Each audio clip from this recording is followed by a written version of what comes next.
Je ne vais pas vouloir te tuer, mais si je veux, j'aurai pas de remords à le faire et j'aurai pas d'hésitation. Je suis atteinte du TPA, donc du trouble de la personnalité antisociale. C'est aussi appelé la sociopathie. Ça consiste en une absence d'empathie, une difficulté à ressentir et à comprendre surtout ses émotions. Je ressens ni la culpabilité, ni le regret, ni les remords, et j'ai tendance à être très impulsive. J'ai toujours eu des traits antisociaux. Je revois très bien des scènes où ma mère me prend, elle me regarde et elle me dit « mais pourquoi tu nous prends pas dans tes bras? Pourquoi tu nous dis pas je t'aime? Pourquoi ça te dégoûte? Pourquoi tu te crispes ?» Quand j'ai eu 19 ans, j'ai été consultée pour toute autre chose. La psychiatre qui m'a reçue à l'époque m'a dit « toi, t'as des traits antipathiques ?» On a fait des tests et il s'est avéré que oui. Quand j'ai grandi, j'ai appris à être humaine. J'ai appris les limites parce qu'on me les disait. Je fais beaucoup de masking, c'est quand on va apprendre des codes sociaux pour pouvoir se faire passer pour quelqu'un de normal. Pour moi, toutes mes relations, elles sont fonctionnelles. Toutes les personnes qui sont autour de moi sont juste des pions dans ma vie. Quand je vais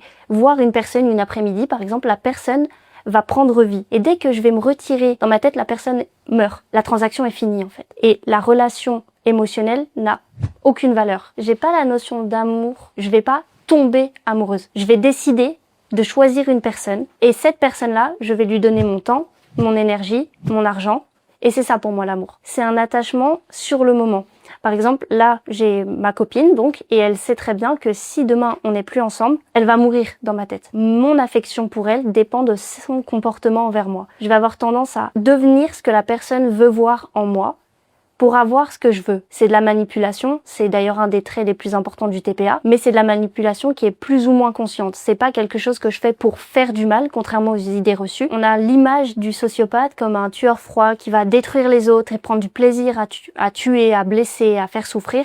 C'est pas le cas. C'est pas de la malveillance. On n'a pas tous des pulsions qui sont destructrices. C'est juste qu'on va avoir tendance à ne pas se sentir coupable de les avoir ressentis et de les avoir voulus. Quand on a un TPA, en tout cas pour moi, on recherche les extrêmes. Comme on ressent du vide, on va constamment pousser les limites. J'ai eu des comportements à risque, que ce soit mutilation, que ce soit hypersexualité, tout ce qui va être alcool, et en fait on pousse et on se met en danger aussi parce qu'on n'a pas peur. S'il y a des personnes qui se reconnaissent dans ce que je dis, je leur dirais juste de consulter, parce que le fait d'avoir un diagnostic, ça fait tomber un peu une pression. Tant qu'on sait pas ce que c'est, il y a un peu une difficulté à se placer.